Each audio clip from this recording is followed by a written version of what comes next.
A television experimenter's night. This is VK7OTC, the club station of the Radio and Electronics Association of Southern Tasmania. Amateur radio is a worldwide hobby that has many different aspects.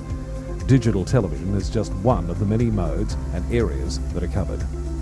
Maybe you're interested in becoming involved in the DATV experimenter's nights. You realise that you do not have to be a radio amateur or need any ATV equipment to participate anywhere in the world.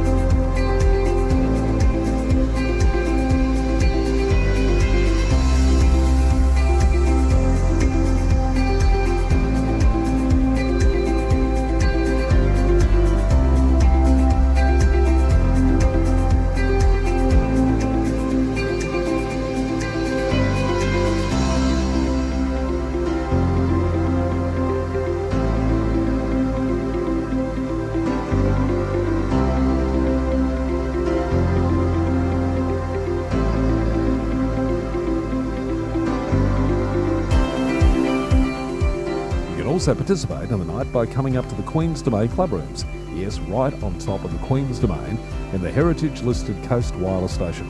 You never know, we might get you in front of the camera or behind doing one of the many roles during the night. We get underway with our program on a Wednesday night from 7:30 p.m. local time. We'll see you soon. This is VK7OTC.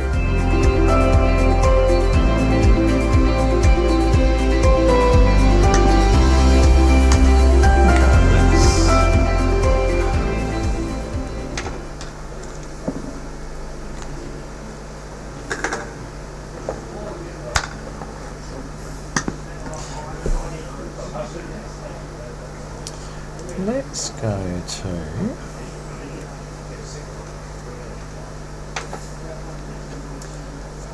this is VK7OTC, the club station of the Radio and Electronics Association of Southern Tasmania, with our ATV Experimenters Night, and a Happy New Year to everyone. This is our 2020 New Year's Day presentation, and we've got a fair bit for tonight's broadcast. Actually, I thought when I started writing this down that there wasn't much, and when I finished it was actually quite a lot. And what I will do is I'll ask Paul VK7FPCL to come into the. You'll be off with the chuckles, is that? And Happy New Year, Paul. Happy New Year, Justin. It was fantastic 2020. I hope you enjoyed your Christmas and your New Year's. Oh, that's right. You did enjoy your New Year's Day, didn't you? I did. I was up a mountain giving people contacts. But now I understand that you have an interesting item here that you came across. Yeah. Well, I mean, a bit of a serendipitous find. I did, of course, start off to you in the best of dad joke fashion, and leading up to it saying that I believe that a local grocer, I don't know what we're like here for mentioning. A local gourmet grocer. Grocer shop was starting to break into handy storage bags for amateurs. And my ears pricked up. Yes, and I didn't really notice that they were promoting this until Christmas Day. Okay. As I went to lay out some of our Christmas Day fare, and but it seems perfect sense to me, and I'm really pleased, and I don't know, maybe they could add a little bit of maybe we get a Reist logo on it or something else. But I thought this was perfect. Now where should I point this to get the best? There we go. I don't know if everyone can see that, if it's properly in. Oh yes, you can see it because I can hear you groaning now. It is a handbag. But I didn't use it because we ate the ham too quickly. But I thought it would absolutely be an absolute perfect bag for cables and for cables and whatnot. I love it. There we go. Har har. I love it. It's almost a Christmas cracker joke. Oh, very good, Paul. That's all right. We can probably do a bit of a deal with Hill Street Grocer, I reckon. No, but I thought that was quite handy. I always, us hams were MacGyvers, and anything that we can turn to a purpose. Oh, yeah, well and truly. And in fact, I was using a number of bags today when we were doing the activation to make sure that things were kept dry and other bits and pieces in their right place. So very good, very good indeed. This is meant Paul. to be wet, so I don't know how dry we keep any of your stuff, but it would certainly keep things tidy. I love it. Right. Now, you mentioned a few weeks ago we featured a guitar pedal. Oh yes. That which we actually featured the circuit and everything on. How's it going? Well, I was able to. Well, it had me a bit confused for a little bit there. Some of the wiring schematics that they had it intended, I think, for the power to run through one of the phono plugs. Okay. So you have a battery, and then you have an amplifier or a charge converter or a polarity converter on there. So the circuitry runs off of -9 volts. Yes. So your battery is, of course, wired in reverse. opposite polarity, but it picks up off of that to, and I forget the chip. If I knew I was talking about this, I would have swallowed up a little bit. 7660. Could be. Sorry. You remember it from the day? I do. Oh, yes. So this is why you do what you do. And I paint by numbers. Anyway, so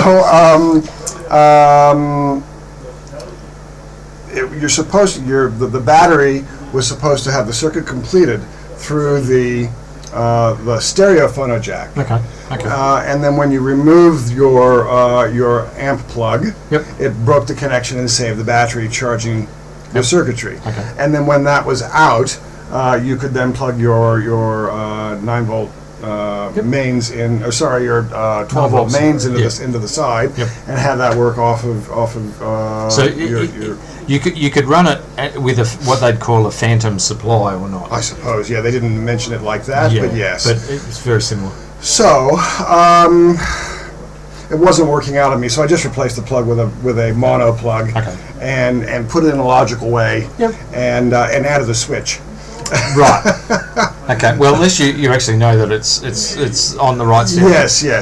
So I added a switch in line with the battery. Okay. And anyway, so after having that success, I reckoned it was okay. And the Saturday last Saturday. No, it was day after Boxing Day, actually. Okay. That my friend came over and had to listen to it, and he said it's just the sound that he's looking for. I love it. I mean, that's.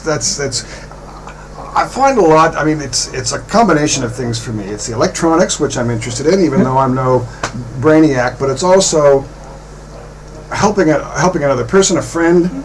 And it's like, oh, I can make you a chair, or I can do a pot plant, or whatever it is. But it was a lot of satisfaction in doing that. So I'm pleased with that, and I'm going to kick on with that a little bit. But I might just let that success stand for a little bit, and because playing radio has gone to the side for a little bit. Of course, the holidays as well. I think I don't know about other amateurs out there, but I found that getting off of work, it really takes about 3 or 4 days for it to kick in, to wind down, and holiday to kick in, and all the things you want to do, and then you're in the middle of Christmas, and I have family overseas, and I have my partner's away, so a lot of different things going on. So this week was Radio Week. And it was just started today, but was held in abeyance due to laundry. How exciting! Life gets in the way of radio. I hate it. Oh no, very good. Right. Very good indeed. Well, can I get you to go out and grab Richard for me? Right.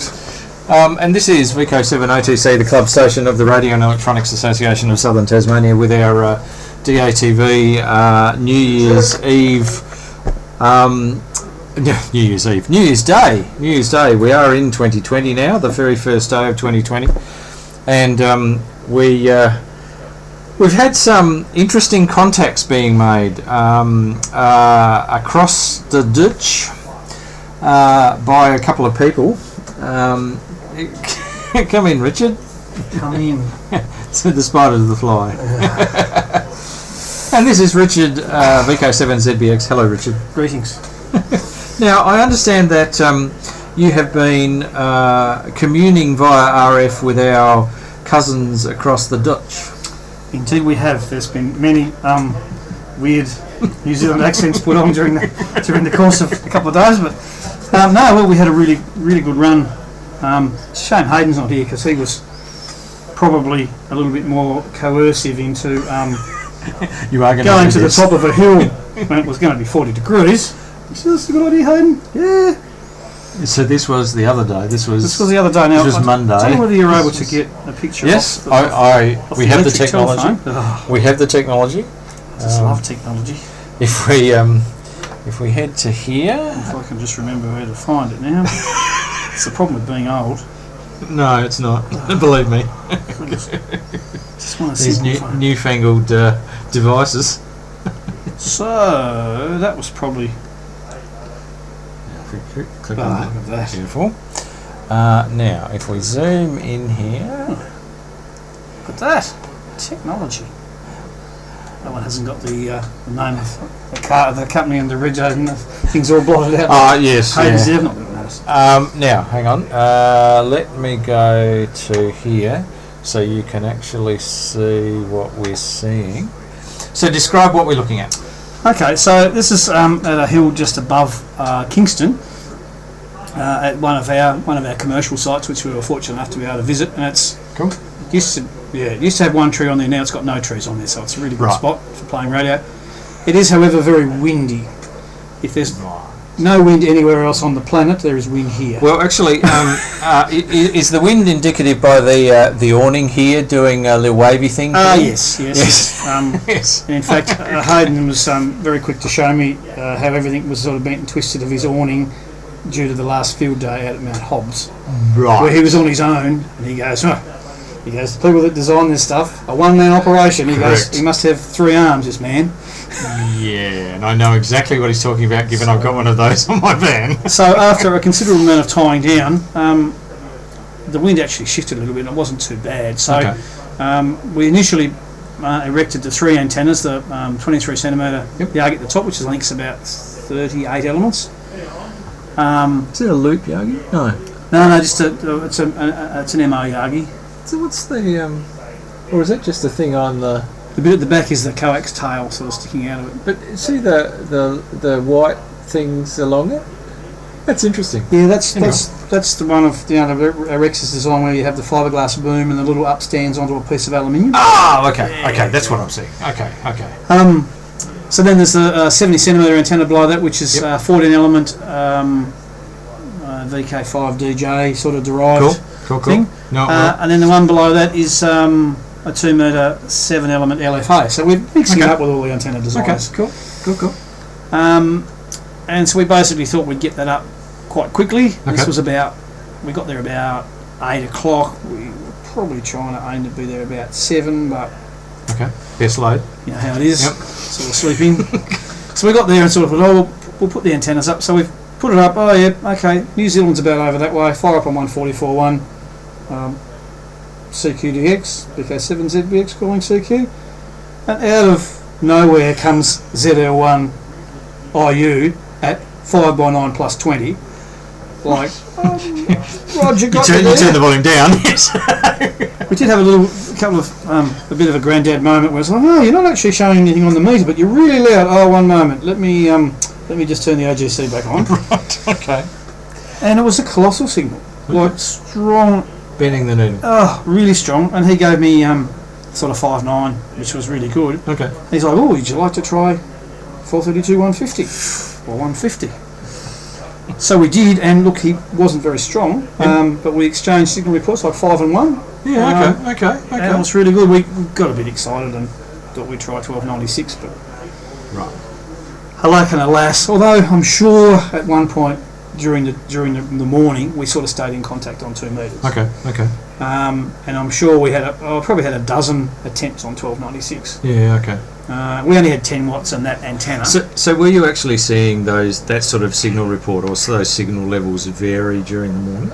We were keeping an eye on the ZL1 SIX whisper beacon. Yeah. All right. And okay. you could see the reception reports on the whisper beacon go from like -8, -10 to like +4, +10. Yeah. Okay. So there was variation there. There didn't seem to be a huge amount of difference in the received signal most of the day. Most of the morning when we kept calling Nick on 2 metres, he was very strong. If he wasn't 9, he was like 20 over. Yeah. Okay. I suppose is a significant change. Well and truly. Towards the end, he started to fade sort of down, which is sort of, I suppose, indicative of how this sort of stuff worked. So how did that compare with what was in the Hepburn chart? Well, we're a little bit disappointed because the Hepburn chart, and again, it's all a bit of a guessing game. Correct. So when we sort of made the decision to give it a crack, the colours and the formation in the Hepburn chart looked really similar to what we saw when Hayden and I were lucky to work into VK3 on 2.4 and 3.4 gigs. Yep. We thought, well, it's certainly got to be worth a shot. But we were a little bit sort of disappointed that it didn't, like, the difference between 2 metres and 70 centimetres was, well, it was almost a lot. For how many dB per by S points? 9 S points almost. Yeah. So it was. We expected the signal to be weak on 70 centimetres, but it was almost not there. Like readability 5, but Okay. but he had a couple of attempts on 1296. So he had 100 watts and sort of a larger antenna. Yeah. And I'm sure there was a spot there where we heard something, but you listen to enough whether it was and or you it can wasn't. hear anybody's call sign in there. Okay. Well, congratulations. No, it was really good. So this is your first. That was my first Trans-Tasman? ZL on Trans-Tasman on 2 metres and on 70 centimetres for sure. Fantastic. So, I think Hayden was really quite keen to work on 1296 because I think the last time that happened was 1980 or something. A long time ago. Yeah. Well and truly. So, but look, it was a bit sad. Based on the Hepburns, we were expecting a little better signals. Yeah. And even when it got better, and of course Rex was able to do his magic, where there was some like red intense bits of tropo between like VK2 and ZL. There was some really quite nice looking formations between us, and we thought maybe it would be, You never know. That's right. Honestly, you never know. And we even thought, maybe a little bit up the East Coast, like into VK3 and VK2, perhaps there might have been, but no, not. We couldn't even hear 3RGL. Ooh, yeah. Okay. Which is something that Rex can hear like almost any day of the week. So, we probably would have maybe given it a crack on Mount Wellington, but it was closed. Truly. The council were a bit worried, but severe. Oh, we got others. There was only another one of the transverse setup, so that's another one of. Okay. And look, Hayden's logic was quite sound. He said, "Look, let's set up the microwave kit because we've had issues before. Well, we've had situations before where, look, nothing heard on 1296. We'll try up on 2.4. Holy moly, It's there. It's there and loud. So." We fired up on a couple of the guys that were listening in ZL. Had only one of them had 2.4, and a couple of them had 3.4. Yep. So look, we just fired up, and we had like 50 watts on 2.4 and 30 watts on. So this is what's the one at the top? The top is the 3.4. Okay, and that's the 2.4. That's a 2.4 underneath. Yeah. Okay. And then that's an IF radio on top. That's the 817. That's Hayden's 817. That's the 9700 on the left. That's this one. Yep. Okay. So we had like a little 1.5 kVA Jenny that was sort of connected to the extension lead away. Look, it was sort of really quite pleasant. But we decided at about 1 o'clock. Signals was at the site, going downwards. Yep. it started to get really hot. I think it was 36. No, that's right, because it got hotter later. Yeah. That was. And the wind got up, and we were like, yeah, let's sort of get out of here. Yeah, okay. Let's cut our losses here and. Well, that's right. Oh, look, we gave it a crack, and look, it's one of those things. There's sort of nothing ventured, nothing gained. And you gained a lot. Yeah, I was sort of poor old Hayden. I felt a bit bad for Hayden because he didn't actually he worked the guy on 2, but he'd worked him on 2 the night before, Okay. and he worked him from his remote station. And at home, I was listening intently and could hear zilch. But you know my lookout to the land. To the land of the Great White Cloud. I think I had a horizon of about 10 degrees, so that's really not going to work. Now the other landmark that occurred. Yeah. And I've got here a little bit of a description from our regular contributor Rex VK7MO. Now Rex headed off to New South Wales with the intent to work ZL on 10 gigahertz. Yeah. And he was successful. In fact, he's been successful twice so far. Yeah. So far. And so Rex has sent us a little description here for the broadcast. So on the 30th of December, Rex, operating portable at Crescent Head in New South Wales, worked Roger ZL3RC, operating portable about 15 kilometres north of Greymouth in the South Island of NZ. The initial QSO was on QRA 64D digital mode, WSJT digital mode, with solid signals peaking at -12 and -11. Which is sort of hearing them in the speaker sort of stuff. Correct. Huge amount of headroom here. Yep. So an SSB QSO was also completed with reports of 3 and 1 both ways, and the distance was 2,040 kilometres. Yeah. So the SSB contact is a New South Wales 10 gig record, and Rex was using the 76 centimetre dish running 60 watts. It's a very capable system, that one, I can attest to. Very good. And Roger was using Rex's cut-up pedal dish, which he set the world record with, which was a 113 centimetre dish, and Roger was also running 60 watts. Same PA, yeah. So congratulations to Rex and Roger. Yeah, Well and truly. But they actually did it again today. Okay. They didn't try digital again today, but they did phone, and it was 5x9 both ways. You are kidding me. Yeah. But if you look at the Hepburn look, that's the weird thing, is it looked better today. Okay. But yeah, I think they just calculated and said, that obviously on the 30th was the best looking day, so they gave it a crack and got through. But I think they did it again today, so. And got even better results. Yeah, by the sound really, of it. really good. So Well and I truly. bet Rex is probably going, I wish I had 24 gigs for me. Oh well, that's all right. But, 24 gigs is a different kettle of fish. it is. But look, they've done that.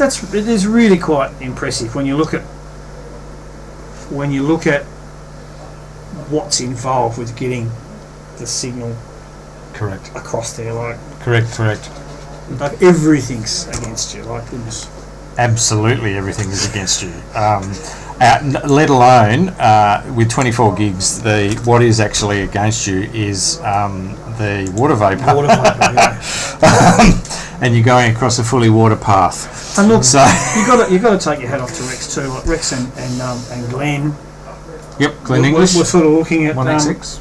looking at some of these various tools that are put out by Bureau of Met and whatever to look at all sorts of things, and there's an incredible lot of science and knowledge and experience Definitely goes into, like, they were probably a little bit more scientific than us, sort of looking at it going, oh, it looks good. They actually had a little bit more expertise perhaps, but look, I think they did really well. And look, there was no mean feat. I think Roger drove a significant distance, so I think he lives on.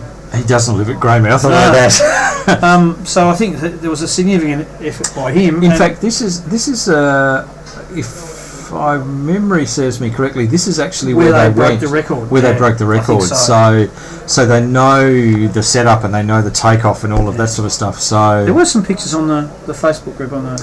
Oh, okay. And there was a bit of a video actually of the contact.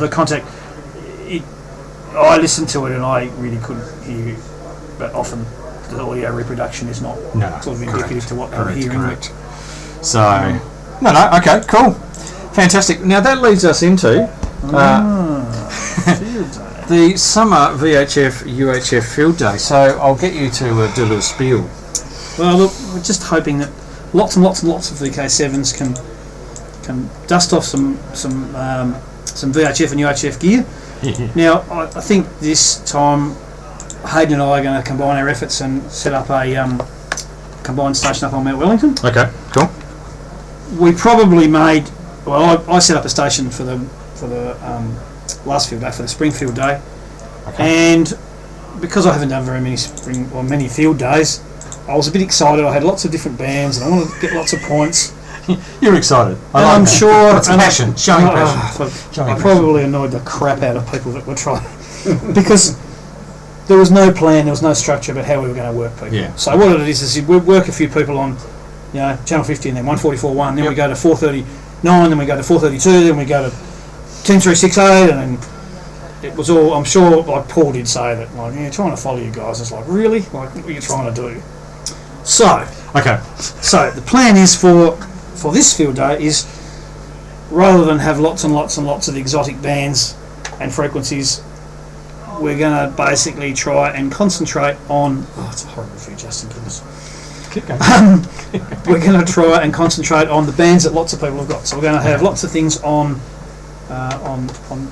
6 metres, 52525. Yep. And channel 50 and 439 and 1296 150, because lots of people have got FM radios, and we just want people to, if they've got a handheld, just take it outside and hopefully contact us on the mountain and exchange some points. If we can get some long distances by working the boys up north, that'd be great. And look, fantastic. I'm not sure, I haven't spoken to Peter yet where he's planning to go, because they've got 2 opportunities.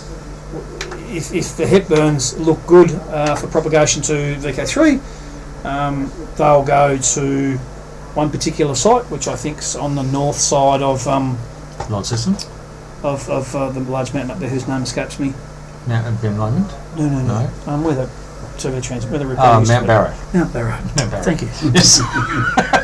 Goodness. So that they've got a site on the northern side of that, which is very good for VK3, but very poor for south. Okay.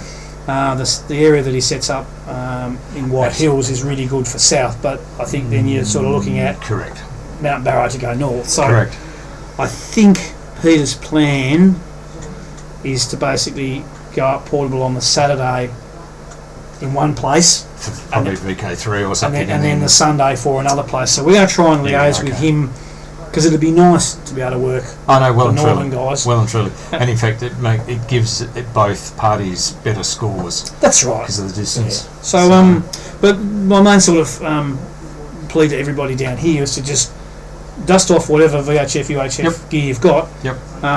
Which shouldn't actually have any dust on it, because you used it before. That's exactly right. Yes.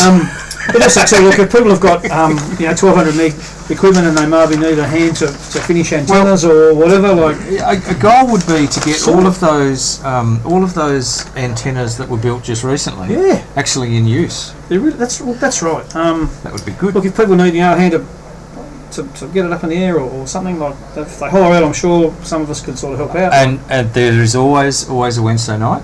Exactly right. Where you can come up and. Woohoo.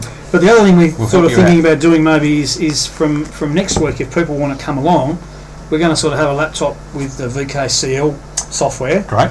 To just maybe sort of show people sort of what it is. And one of the frustrating things from the last field day, and I think you might have mentioned it in one of our broadcasts, is that people didn't submit a log. Correct. We actually had lots more. Really, really sad, based on the fact that it's about 3 button clicks to actually submit it. Correct. So we do have to get them to actually use the logging software in the first place. Which look, that's right, and it is a bit daunting, but I think we're probably not going to be quite as intense as maybe the RD. Like, I was really surprised this year's RD contest was really intense. Like, there wasn't really, except that maybe between 1 and 6, when there was only a few sad individuals. of which you're looking at two of them, I think, that sat up most of the night. But even so, there was lots of idle chit chat between 1 and 6 on all bands, you know. So it was really good. But some of the spots in the popular, you know, like Saturday evening and Sunday morning were like stupid, really. Like, Paul sort of went, "Oh, you got me into this," but I think with a bit of luck, there probably won't be that much activity for this field day. So it's a good opportunity for people to sort of be a bit relaxed and like we're not going to be trying to.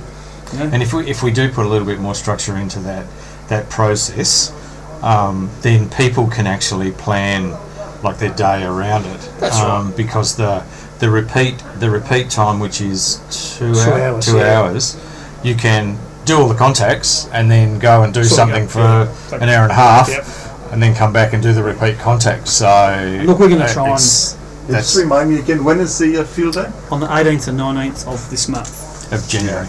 Yeah. So we've got how many Wednesdays before that? Two. I like the idea of maybe having an evening up here where people can view the VKCL. Look, the software.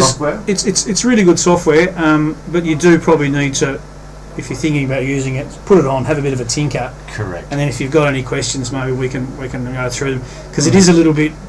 It's all very well to say something's easy. I'm sure people that use AutoCAD reckon it's easy. Yeah, right. It's nowhere near as intense as that. But look, you know, just go through and have a bit of a play, run a dummy contest, and enter some contacts, enter some some dupes. And the other thing too would be maybe having an evening, because we have the warm, long evenings outside. People can bring their gear with them and set it up outside. Hey, we can have a bit of a little practice. We could have a mini field day just here on the grounds. Yep. I love it. Learn how to correctly do a contact and signal report as part of the competition. Well, that's right, and it's one of those things that a lot of times maybe people haven't done this sort of thing, and maybe they love your work. Are a little bit sort of hesitant, but we can hopefully This time I'll actually try and do a rover this time. Ooh. Based on the fact there were 0 rovers in the spring comp. Look, we're probably planning at this stage to do an 8-hour thing on the Saturday. Which is fine, because I'll just spend a couple of hours on Rosny Hill and then go down to Southvale. Possibly, if there's some action happening across to VK3, we might come and do some stuff on Sunday morning, but it's a bit tricky because you've sort of got to make your decision on what class you want, what division you want to be in. Correct. Whether you want to do 8 or 24 hours before you start. You can't sort of go, I'm having a really good run in this 8-hour section, I'm going to run for 24, because no. You've got to make your choice. You've got to make your choice. So, and look, as much as I love playing this stuff, 24 hours up on the mountain. Yeah, but based on your last experience up there. Well, considering most of it is sort of a bit bent. But look, I've made some engineering changes too. Engineering changes? Well, before it was, in fact, Ben actually was quite kind to offer some assistance. I just had a pole, and I've got a plate with a piece of pipe welder on it that I parked the car on. And it's like a little spigot with an adjustable bolt to lock it. But I still had to build the 3 Yagis on the mast and then sort of stand the whole lot up. Well, Ben very kindly was up there and sort of helped me erect the whole lot of it, and it was quite still. When I decided to sort of do the bump out, as it were, it was about 40 knots, and there was no other pairs of hands, and I'm sure the tourists driving past would have been going, look at these. I thought when you've done some upgrades, you've installed a recliner in the back of the U. No, all it's going to be is basically I'm going to make a pivoting mechanism for the bottom, and then just take a little step ladder so I can have the mast attached at the bottom. And have it basically come out and sit on a step ladder, and then I can just attach the Yagis to it and then just push it up. Sorry, I'm just trying to. Justin's having a lot of fun. I'm just trying to get the chroma key. I'm not sure we've got that the right way. Perhaps it's. Let's just. My makeup is not working. Yeah, my makeup is not working. Let me just, because I had this wonderful background, New Year's Eve background and New Year's Day background and all of that sort of stuff. So we'll just let that go.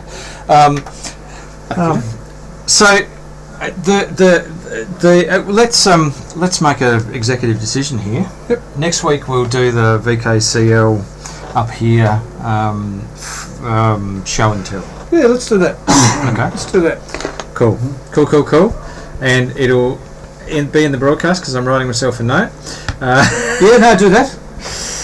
And we'll basically have it so that anybody's got any questions. But I would recommend if people are thinking about having it, so to maybe chuck it on a laptop and actually have a play. Yeah. And then note down some questions, and if they think it does weird things. But and bring it up on your laptop, and we'll do a little dummy contest. Yeah, I think that's right. And we'll have a few. You don't necessarily need the radios because you could just sit in the room and do the contact. But it's more about how you then log that contact. Yep. So that'd be good. I think you can bring the radio as well. I'm more interested in the fact that right now you're making a list. I'm sure, no doubt by Friday you'll be checking it twice. I did see see a very cool thing on Facebook that sort of was a thing about making a list and checking it twice, but it was written in SQL. It's actually really for those that do SQL. Yeah. But I think the important thing too to note when we're doing this logging, it's more important, and it's been brought to my attention and no doubt to yours, that a significant number of errors were made in the previous field day. And those errors cost me about 2,000 points.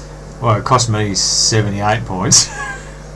Because the two contacts that we had errors with were on 10 gigs. On 10 gigs. Ooh. So, look, it was a bit of a...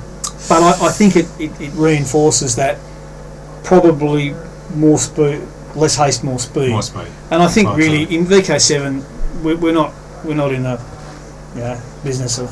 Well, it's sort of nice to get a good score, but let's not sort of get too excited. But it's mainly in-state contacts. That's the key thing here. So, what are the classic errors that can happen? Well, in the specific instance that happened to me there was we went through the errors. I know there was one of them where my call sign was completely transposed. It was ZXB, so the call sign was wrong. There was one of them where the mode was wrong. Yeah. There was one of them where the band was wrong. Yep. And it's interesting. The time needs to be within, I think they said 3 minutes. 3 minutes, and that's where Hayden and I went wrong. Yeah. Time was wrong, and I look back at it and I went, and I estimated that time because I didn't put it in at the time and logged it later. But I estimated the time, got the time wrong. But I think this is one thing that we need to to push to, is that if you make a contact, do it at the time, and do it at the time. But if you do make an oops and you go back and you discover that there's an error, you've got the ability to edit, so you can always contact. And look, I'm assuming that's within the spirit of the contest, is to, if you've got what you believe is a valid contact, but you're not 100% sure, you can say, look, Justin, that contact we had back at 0330 on 2 metres, did I give you this? Yeah. You know, and I think if you just basically spot on, fixing small errors, and I think everybody that's made a blue like that, you sort of know it in your own mind. You sort of go, "Ooh, was that?" Just not quite sure about that. And I think sometimes if you get in a bit of a flurry of working people, I've sort of tried to think, have a little scratch pad where you can note, know. I know. I always have a pile of blank paper. Yeah. Of scrap paper that I've got there that I come back 3 years later and start to decipher the code. No, well, I get to a point where there's so much on the page I just go, no, that goes in the bin. Let's start a new page because I'm not quite sure where that last bit ended up. But anyway, well, that's excellent, Richard. So next week, VKCL, we'll do a little practice dummy contest. That sounds excellent. Now we can answer lots of questions. Spot on. Too. Also, for example, if you have mismatching signal reports, is that a problem? Look, I think if you're going to give the tradition's always been your 5 and 9. Yeah. So I think the process of generating the signal reports, we've discovered with the 23 centimetre net, it's always nice to have reasonably accurate ones, but even if it's only based on what you're seeing on your estimator. Correct. For comparative purposes, it's nice to be able to give them 5 and 6 on this one, because next contact might be 5 and 9. It's like, what did you do? Correct. Did you? Correct. But I just think it's important, if you whatever you give someone, you need to make sure you put that in the log. Yeah. So if you give them 5 and 2, you need to put it down as 5 and 2. Yeah, so those entries need to match at both Yeah. ends. That's correct. Correct. And I think because they're using a computer to match it, the computer's not like a human to go, oh, he gave him 5 and 2 and he's got 5 and 3 here. That's probably near enough. It'll just go, nope. Computers as So- well. Correct. So I think it's important to sort of be as accurate as you can. Correct. So, And you know, in a dog pile, in a like a contest, it can be really easy to get that sort of stuff wrong, because you're under pressure. Somebody else wants to talk to you. It's all of this sort of stuff. So that'd be good to play that out in a bit of a contest situation where, you know, you've got 5 people around the room throwing contacts at you.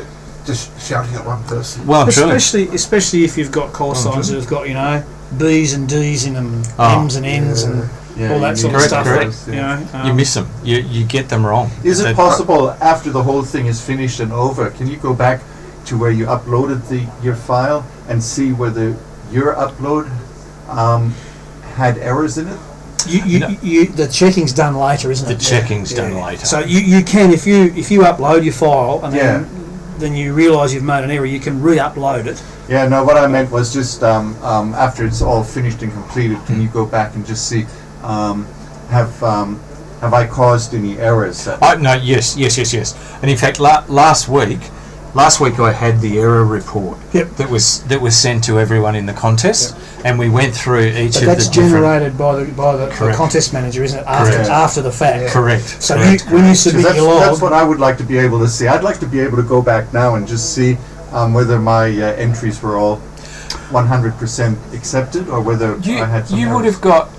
You submitted a log. I did. Yeah. So You did would you get an email? You would have got an email with an error log. Yeah. Okay. Or actually, that's a good point. I don't recall receiving an email. maybe you didn't make any errors. Maybe you didn't make any errors. There was definitely an email that Because went out to maybe you everyone. didn't, and so they don't actually send you an error Well, log. I didn't have too many entries. I mean, it was a small file. Yeah. So, And I'd say you've got them right, you got and them there right. were no errors, so you didn't therefore I get an error didn't log. get any email back. Yeah. Right. But we went through each of the different types of errors, and the one that was I did with Hayden, it was a time error. Yeah. I think it was a time error. I think that was right. And it shows you that it was 78 points that you lost that was taken off because of the time error. Yeah. So it's worth putting the That effort would be in. interesting to talk about next Wednesday. Yeah. Okay. Cool. I think it'd be definitely worth doing. Now, Richard, just stay there, because you probably more than anybody in the room appreciates what this represents.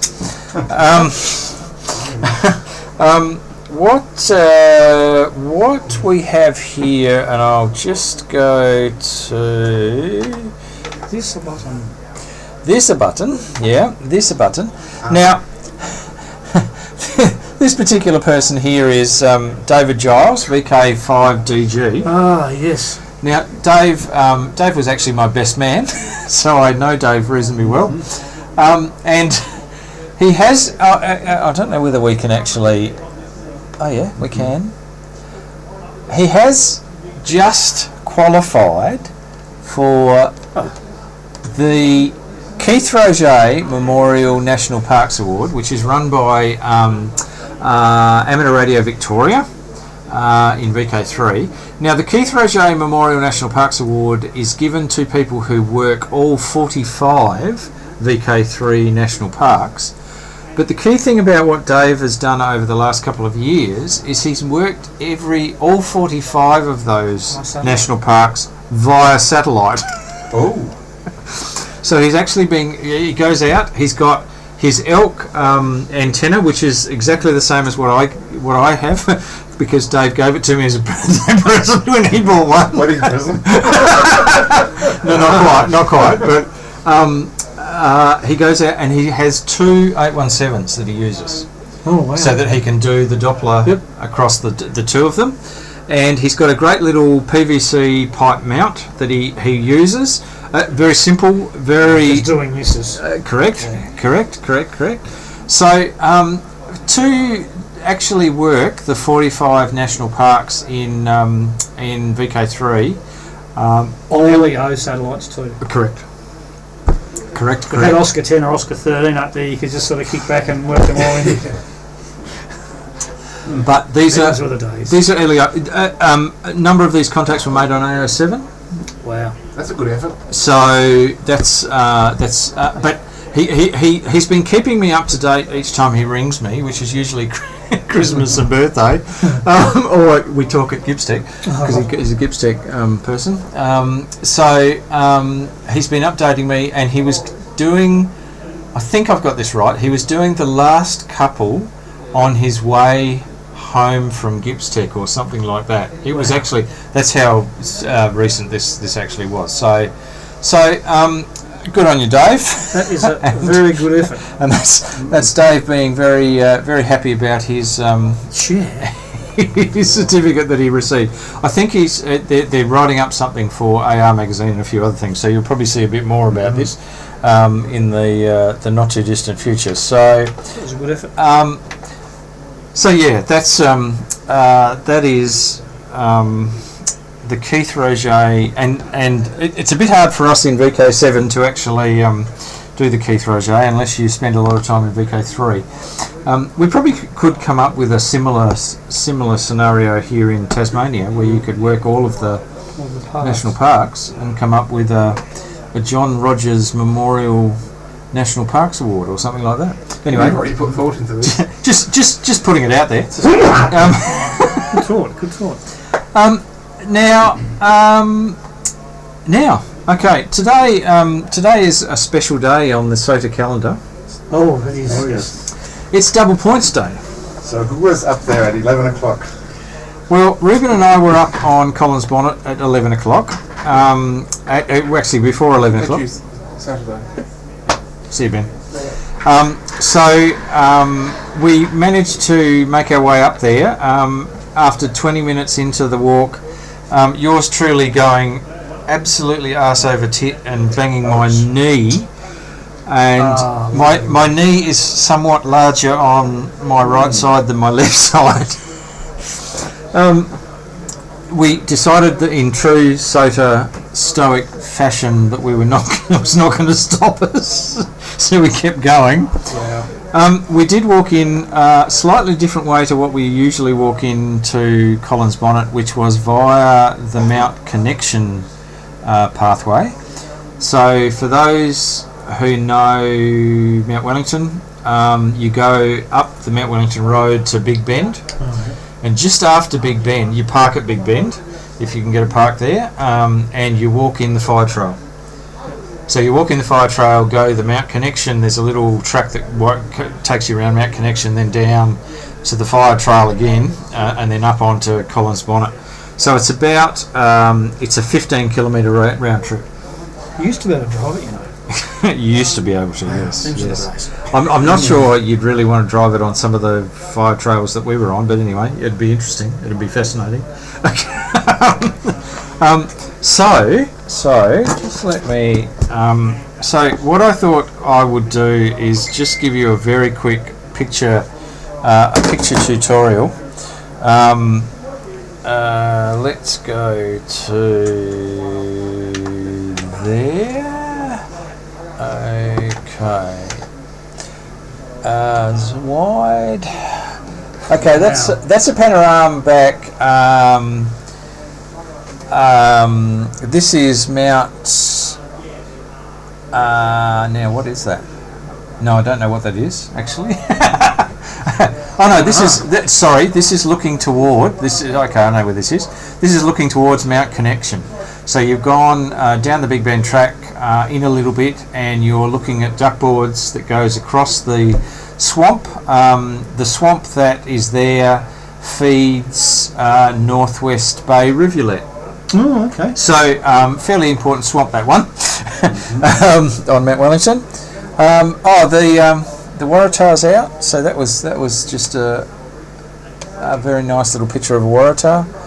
Here we go. That's walking towards Mount Connection.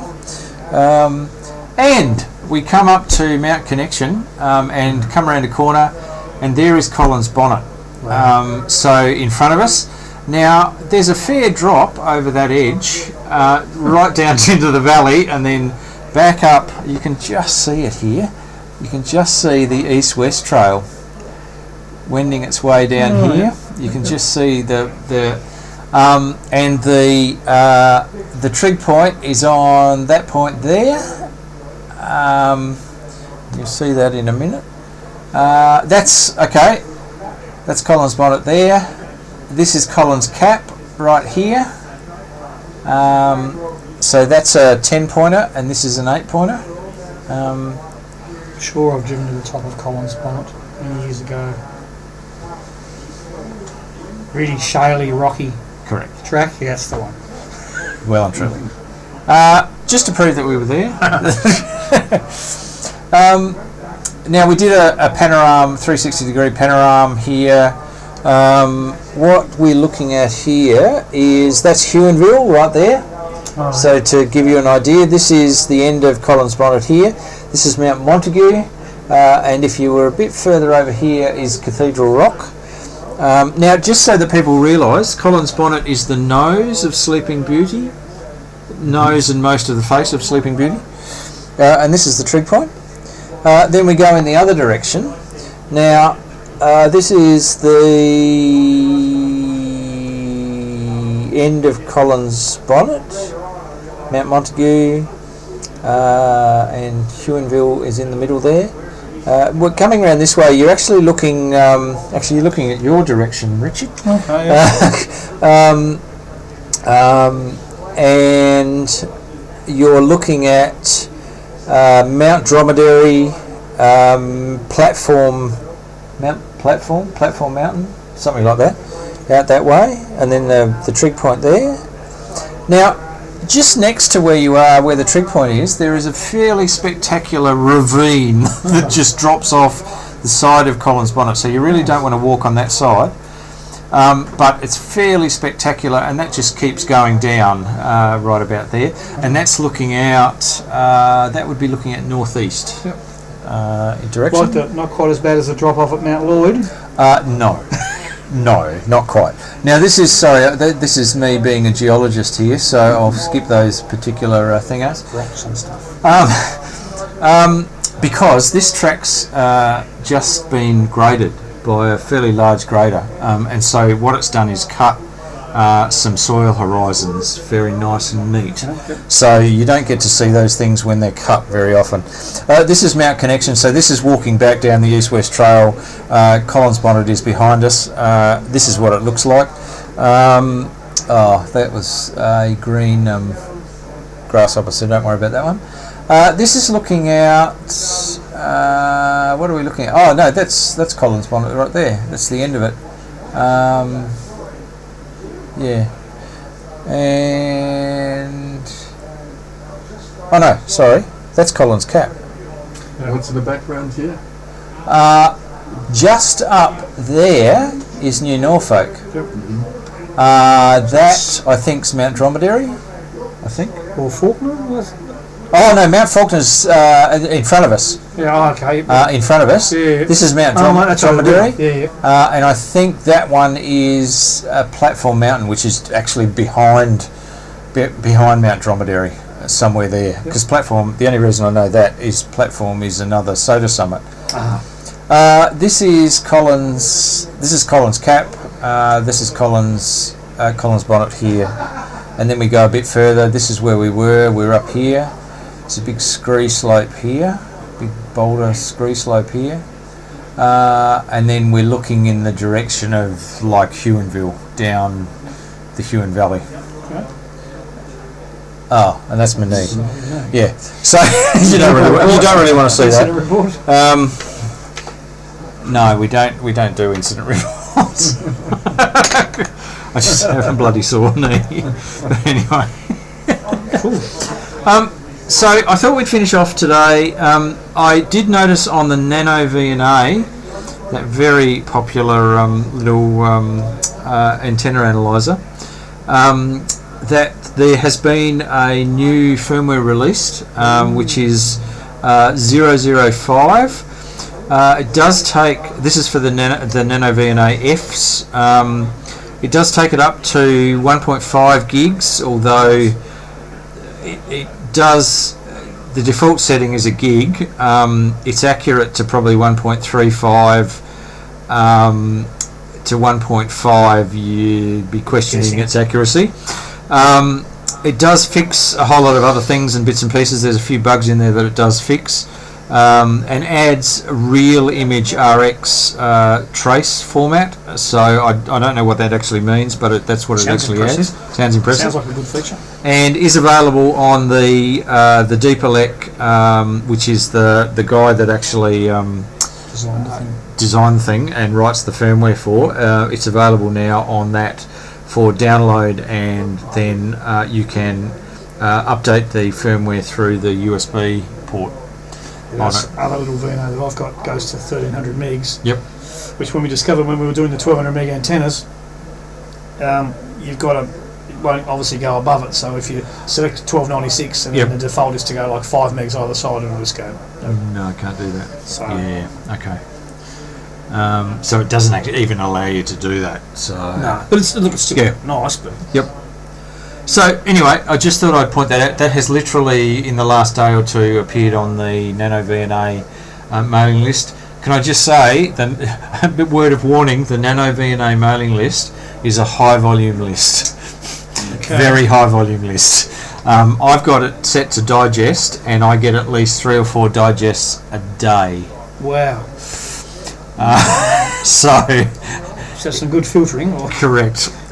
So just a word of warning. But the new firmware is basically available. So and we also the videos that we go to in a sec. The very last video tonight is the Ham Radio Crash Course, who's a great guy, is on his review of the Nano VNA. So I dropped that in. And in fact, the other 4 videos that we've got tonight are from Soda Beams. There's a very funny guy who runs Soda Beams in the UK. Does a great video, does a very professional video, but great video, including, I just have to highlight here, there may be a fraction of nudity in one of these videos. Not grotesque nudity. It's very discreet nudity, where he actually talks about staying safe and comfortable during a soda activation. But he does start off the video by basically having nothing on, standing next to one of the trig points. Something you can't unsee.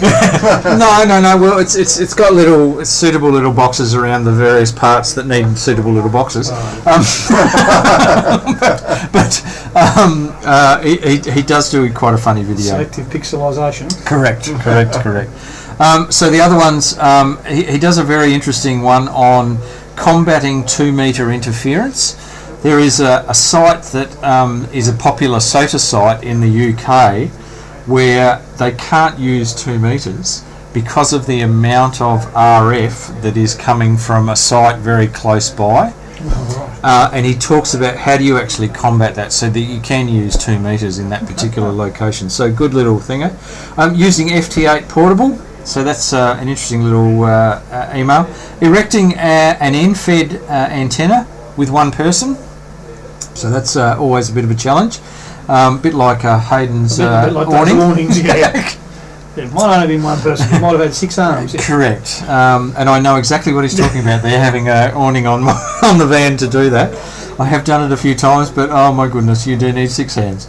And the VNA. So that's our show for tonight. Cool. Thank you, Richard. Yes, thank you.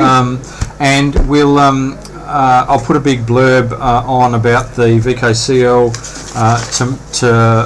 on the Facebook page, the invite, the event. Next week, I'll just let people know, next week we do have 2 special guests, in Tony Lasaurus, who is VK7VKT, and Clayton Redding, VK7ZCR, who are actually coming along to take us through up close and personal with their involvement with the Sydney Hobart Yacht Club race.